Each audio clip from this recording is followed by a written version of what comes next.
Morning everyone. बच्चों, विगत class में हमने राजनीतिक संस्कृति के परिभाषात्मक पक्ष के संदर्भ में चर्चा करी थी और मैंने आपको बताया था कि राजनीतिक संस्कृति और संस्कृति क्या है और कुल मिला के राजनीतिक संस्कृति जनता की राजनीति में सहभागिता है। जनता का राजनीति व्यवस्था के प्रति जो मूल्य, विश्वास, दृष्टिकोण है वो राजनीतिक संस्कृति है। तो कल मैंने आपको बताया था कि जब संस्कृति राजनीतिक प्रसंग में आ जाती है तो हम उसे राजनीतिक संस्कृति कहते हैं। आज हम चर्चा करेंगे कि राजनीतिक संस्कृति के आयाम क्या हैं। तो जैसा कि कल मैंने आपको बताया कि सिडनी बर्वा ने उनका एक निबंध है political culture and political development. इसमें कई निबंध हैं, उसमें सिडनी बर्वा ने एक निबंध लिखा है जिसमें उन्होंने राजनीतिक संस्कृति के विभिन्न आयामों की चर्चा करी है।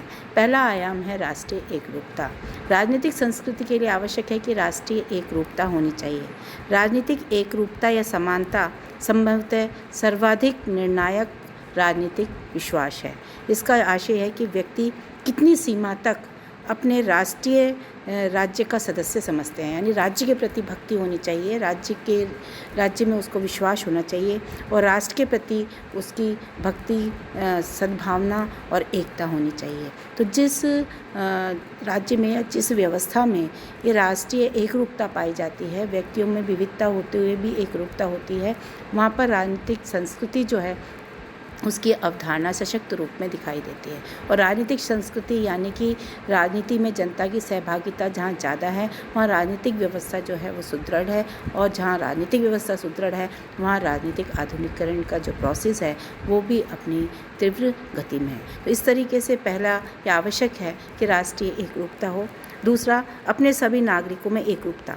समाज के सदस्य अपने साथी नागरिकों के प्रति कितने निष्ठावान हैं, कितनी एकरूपता रखते हैं, उनमें कितनी आस्था रखते हैं, कितना उनमें सद्भाव है, कितना सहयोग है, इस पर भी राजनीतिक संस्कृति की अवधारणा निर्भर करती है। ये भी उसका नियामक तत्व है।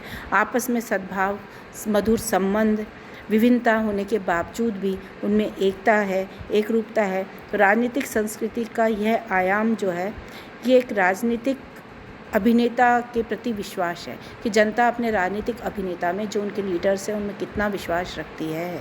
जितना उसका विश्वास सुदृढ़ होगा, जितना जनता समझेगी कि ये हमारे हित के लिए कार्य कर रहे हैं, तो उतना ही लोकतांत्रिक राजनीतिक व्यवस्था का मार्ग प्रशस्त होगा। तो ये आवश्यक है कि लोकतांत्रिक राजनीतिक व्यवस्था की सफलता के लिए जो भी जनता है वो अपने साथी राज अभिनेता में, यानी कि जो भी प्रतिनिधि हैं उनमें वो विश्वास रखे। और ये भी आवश्यक है कि प्रतिनिधि भी जनता के मूल्यों पर खरे उतरे। नेक्स्ट है शासन निर्गत के बारे में आस्था। राजनीतिक संस्कृति इस बात पर निर्भर करती है कि व्यक्ति शासन के निर्णयों में उसकी कितनी भागीदारी है, किस प्रकार से वो भाग ले रहा है और शासन के जो निर्णय हैं वो व्यक्ति को कितने लाभप्रद हैं। क्योंकि यदि व्यक्ति को शासन के निर्णय लाभप्रद नहीं होंगे तो उसका शासन के प्रति एक आक्रोश हो जाएगा, उदासीनता हो जाएगी, वो राजनीतिक व्यवस्था को समर्थन नहीं देगा, एक तटस्थ नीति अपना लेगा जो कि राजनीतिक व्यवस्था के लिए सही नहीं है। तो शासन के निर्णय उसको कितने लाभ मिल रहे हैं, जब व्यक्ति के हित पूरे होते हैं तो राजनीतिक व्यवस्था में व्यक्ति की आस्था रहती है और वो आस्था राजनीतिक व्यवस्था के स्थायित्व को बनाए रखने में सहायक होती है। नेक्स्ट है निर्णय प्रक्रिया में विश्वास। जनता का विश्वास राजनीतिक व्यवस्था की निर्णय प्रक्रिया में बना रहे, जनता ये विश्वास रहे जनता को, क्योंकि बच्चों ये सर्वविदित है कि समाज में जब हम जनता की सहभागिता की बात करते हैं, जैसे हमारे यहाँ लोकतंत्र है तो हम कहते हैं जनता सहभागी है, लेकिन हम हर चीज़ में उतने सहभागी नहीं हैं। हमने वोट किया और अपने प्रतिनिधि चुन लिए हैं, उन प्रतिनिधि जो हैं वो सारा भाग लेते हैं राजनीति में।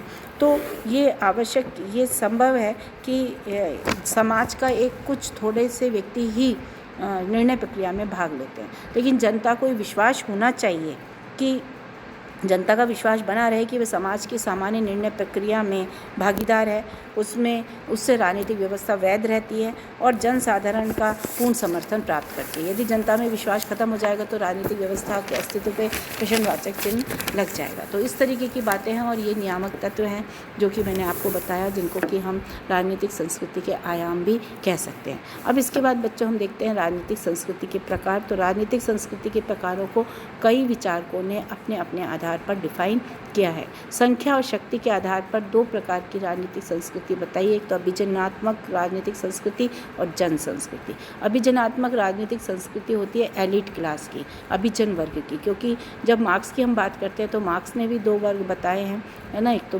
उसने बताया अभिजन वर्ग, एक मजदूर वर्ग। यहाँ पर अभिजनात्मक संस्कृति से मतलब यही कि जो पॉलिटिकल पावर होल्डर हैं उनकी संस्कृति, उनका एटीट्यूड क्या है, उनके मूल्य क्या है, उनके विश्वास क्या है। तो जिस समाज में अभिजनात्मक संस्कृति ज़्यादा होती है वहाँ पर राजनीतिक व्यवस्था में होल्ड अभिजनात्मक संस्कृति यानी अभिजन वर्ग का होता है। दूसरी जन संस्कृति जो जन साधारण से जुड़ी हुई है, जनता के मूल्य, विश्वास और दृष्टिकोण। वाइसमैन ने राजनीतिक संस्कृति के 3 तो शुद्ध रूप बताए और 3 विशुद्ध रूप बताए हैं। शुद्ध रूप में यदि हम देखते हैं विशुद्ध रूप में तो वो है संकुचित। पहला है संकुचित राजनीतिक संस्कृति। संकुचित यानी पैरोकियल। ये जो राजनीतिक संस्कृति है परंपरावादी समाजों में होती है जहाँ पर कि अभी उतना खुलापन नहीं आया है, व्यक्ति की सोच जो है बहुत संकीर्ण है। दूसरा है प्रजाभावी। प्रजाभावी केंद्रीय सत्तावादी ढांचा जहाँ पर कि केंद्र का होल्ड रहता है स्टेट्स के ऊपर भी, है ना, एक सुप्रीम पावर है, उसके अंतर्गत व्यक्ति रहते हैं, तो वो है। तीसरा है सहभागी। सहभागी जो राजनीतिक संस्कृति है लोकतांत्रिक शासन व्यवस्थाओं में है जहाँ पर कि जनता का राजनीतिक व्यवस्था में पूर्ण रूप से पार्टिसिपेशन है, उसकी सहभागिता है। मिश्रित रूप में जब हम बच्चों देखते हैं तो पहला है संकुचित प्रजाभावी राजनीतिक संस्कृति, दूसरा है प्रजाभावी सहभागी राजनीतिक संस्कृति, तीसरा है संकुचित सहभागी राजनीतिक संस्कृति। तो कई बार आपसे पूछ लेते हैं शॉर्ट क्वेश्चंस में या जो आपके 4-5 नंबर के क्वेश्चंस आते हैं उसमें कि संस्कृति जो है कितने प्रकार की होती हैं, तो आप इसको लिख सकते हैं, बता सकते हैं।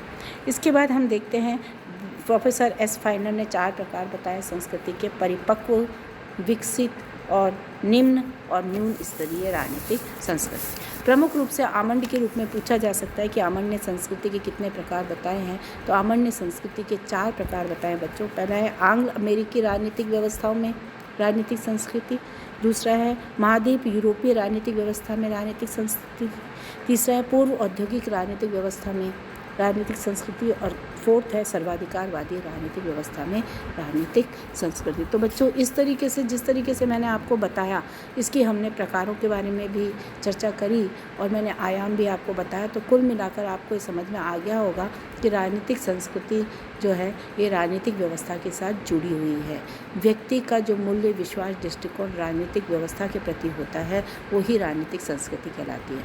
और इस राजनीतिक संस्कृति को सशक्त करने के लिए आवश्यक है कि कई चीज़ें हैं। एक तो कि भाई जो भी बालक है, जो भी शिक्षा व्यवस्था है वो इस तरीके की हो कि राजनीतिक व्यवस्था के जो मूल्य हैं उनसे संबंधित ही शिक्षा बालकों को उनकी शिक्षा पाठ्यक्रम में समाहित किया जाए। ऐसा नहीं कि लोकतांत्रिक शासन व्यवस्था है और बच्चों को राजतंत्र की शिक्षा दे रहे हैं, तो ऐसा होगा तो जो जनता के मूल्य हैं वो अलग दिशा में जाएंगे और व्यवस्था के मूल्य अलग दिशा में जाएंगे, तो एक राजनीतिक व्यवस्था को खतरा उत्पन्न हो जाएगा। तो किसी भी राजनीतिक व्यवस्था को बनाए रखने के लिए राजनीतिक संस्कृति की अवधारणा जो है वो बहुत ही महत्वपूर्ण हो जाती है क्योंकि ये जनता से जुड़ी हुई है। तो बच्चों ये हमने राजनीतिक संस्कृति के संदर्भ में विस्तृत चर्चा कर ली।